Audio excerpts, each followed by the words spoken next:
जय भीम जय संविधान।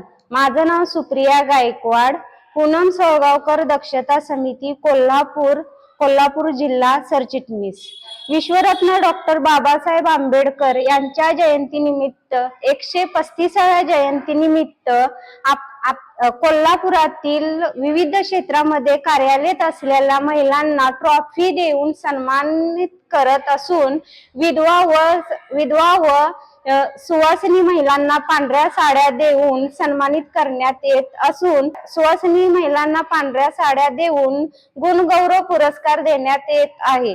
जास्तीत जास्त महिलांनी सहभाग घ्यावा अशी मी सर्वांना आवाहन करते।